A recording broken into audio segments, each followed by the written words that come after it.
Coming up in this episode, Warrington have trouble with pay. Notes from the Josh Griffin Tribunal have been revealed, but Hull FC are sneaky. And it's confirmed Lachlan Coote is to retire from rugby league.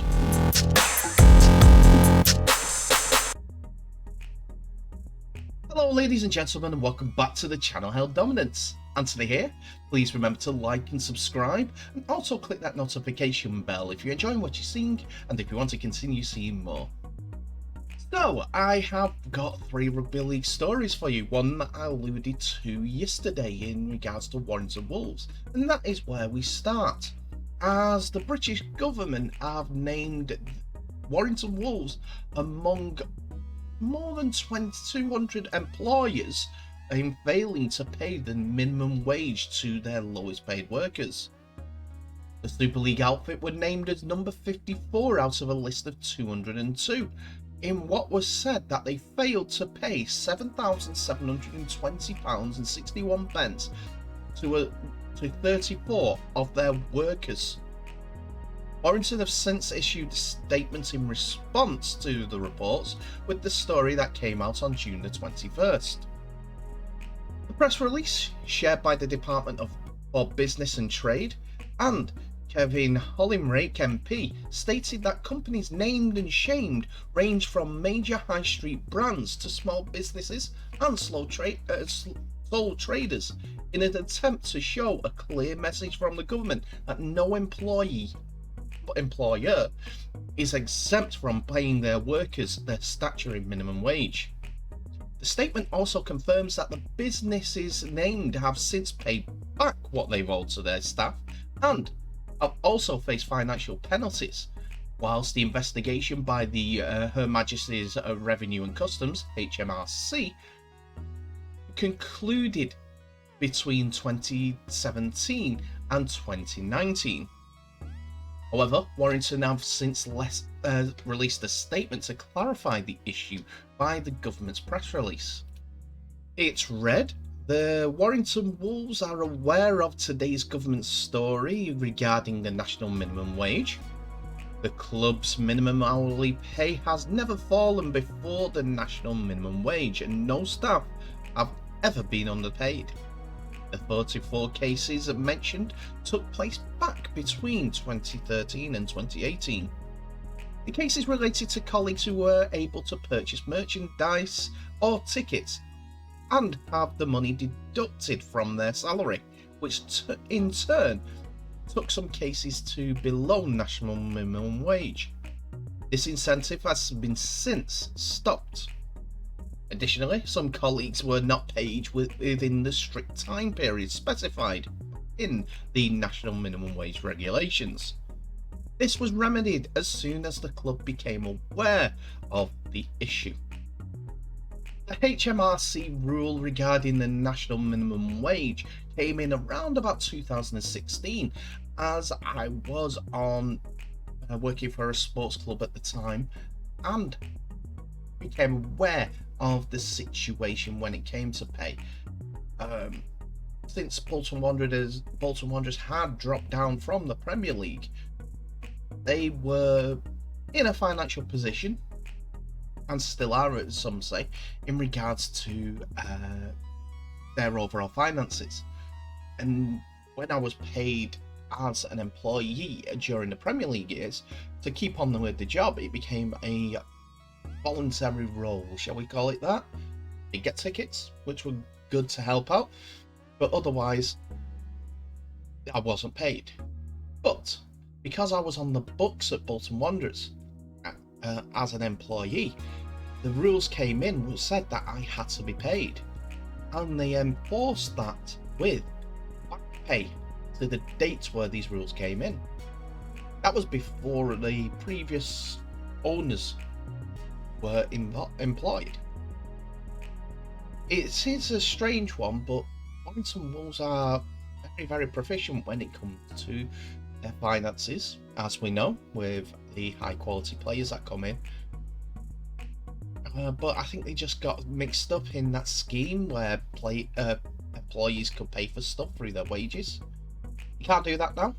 So hopefully that'll be the last we ever hear of it from any rugby league club.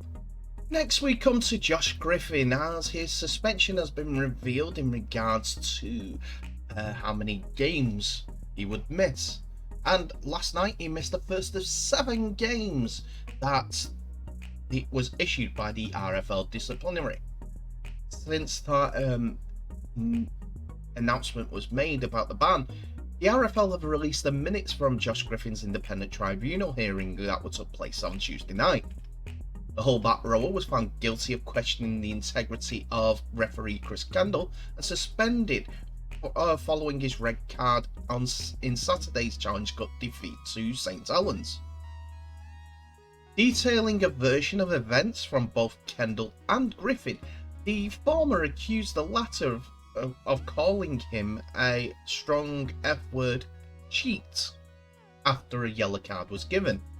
That was upgraded after to the outcoming red card after Griffin had already said another expletive and called the referee another expletive. Multiple word expletive, shall we say that?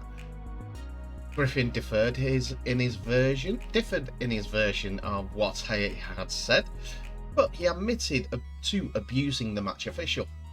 The 33-year-old's account, read by the club's CEO James Clark, said Griffin admitted saying that very last swear word combination. That brought the yellow card out from Kendall, to which Griffin had said, goodness sake, but stronger, can't talk to this arrogant person. A stronger version. Kendall then issued a red card in subsequent manner. The two events are key in their differences, being that Griffin doesn't question the referee's integrity, but the tribunal sided with Kendall, suggesting there was no reason not to believe the official with his account and video footage available. There was no mention of the referee's mic or audio. Referee Kendall's full match report was as follows. Just before half-time, I blew for a penalty against Hull FC for a ball steal. Josh Griffin was unhappy with the decision and verbally challenged the call. I told him it was a ball steal, and he muttered something as he turned and ran away towards his old team. I wasn't sure what exactly he said, so I decided to leave it alone and not advance the mark. What he's saying there is basically not give a 10-metre extra penalty. For back chat. It continued. Shortly after this, the half-time hooter went, and I blew to call time on the first half. Josh Griffin came over and continued to argue and gesticulate about the ball steal decision. I told him it was a clear ball steal, and after arguing for a short time, he said the expletive as he walked away from myself. I raised the yellow card for the foul language to Josh Griffin. He then said, "You're another expletive."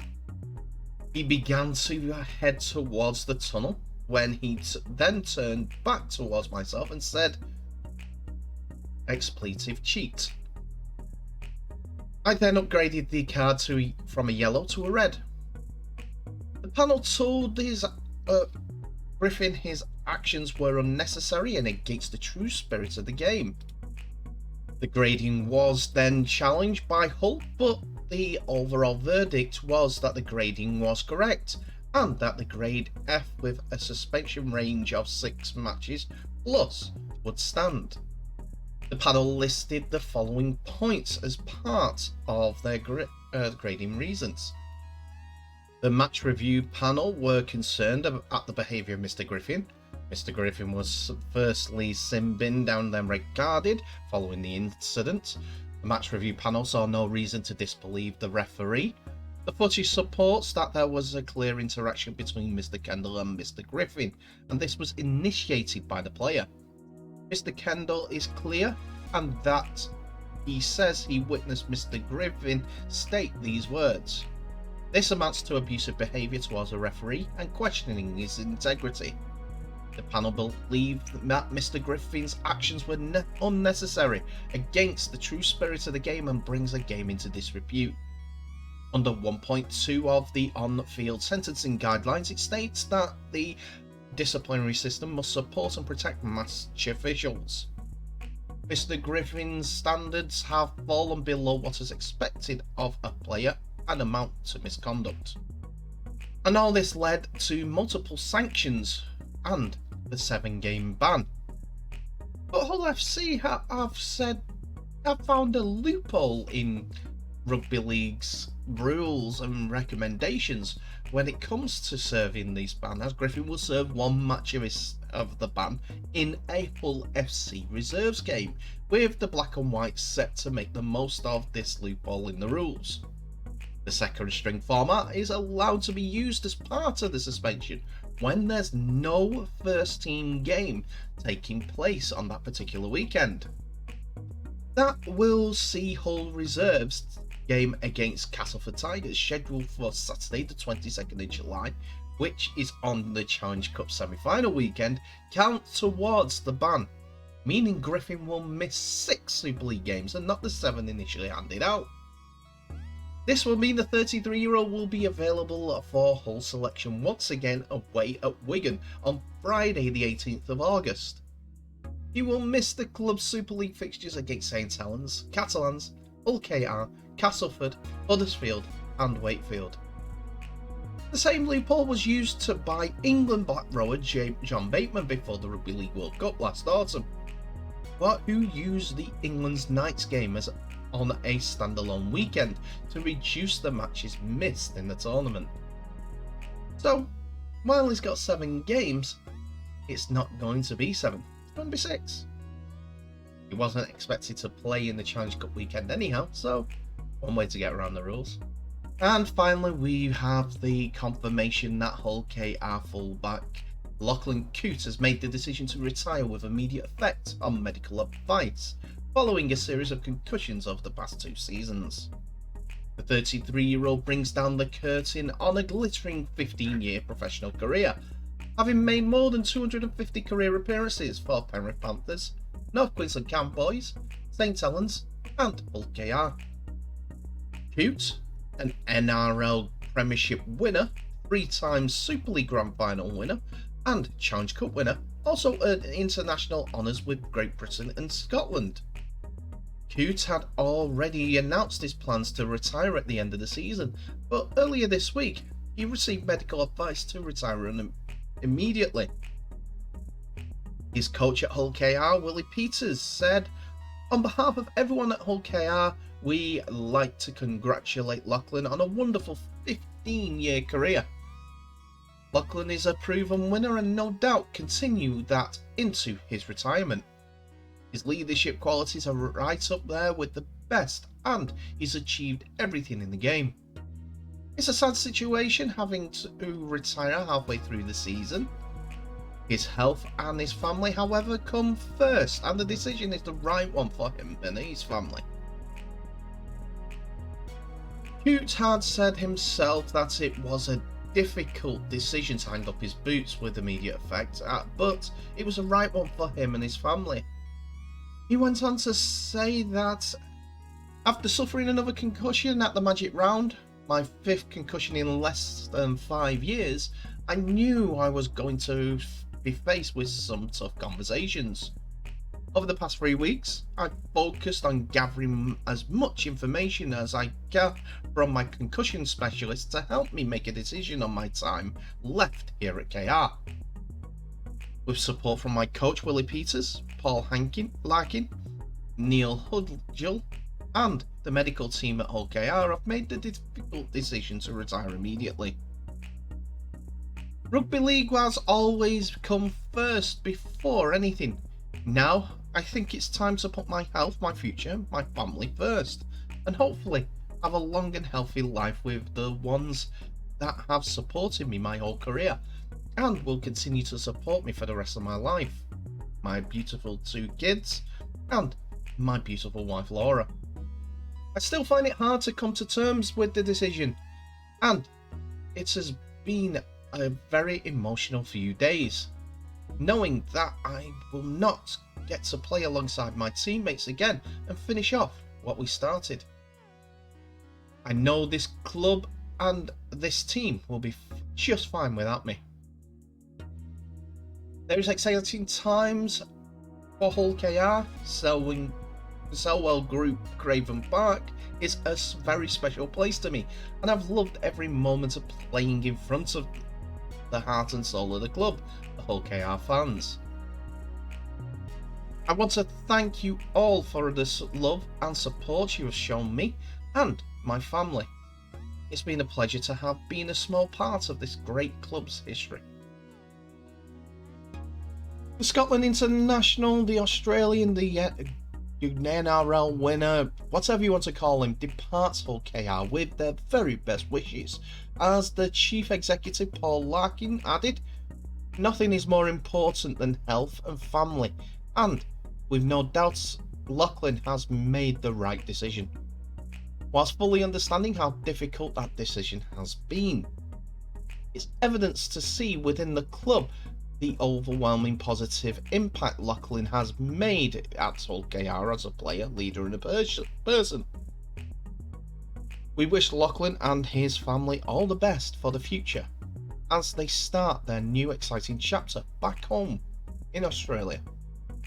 And with that, that's another episode in the can. Thank you so much for watching, ladies and gentlemen, and please remember to like, subscribe and share this video worldwide, as well as again clicking that notification bell for any updates on new videos that may be coming your way in the near future.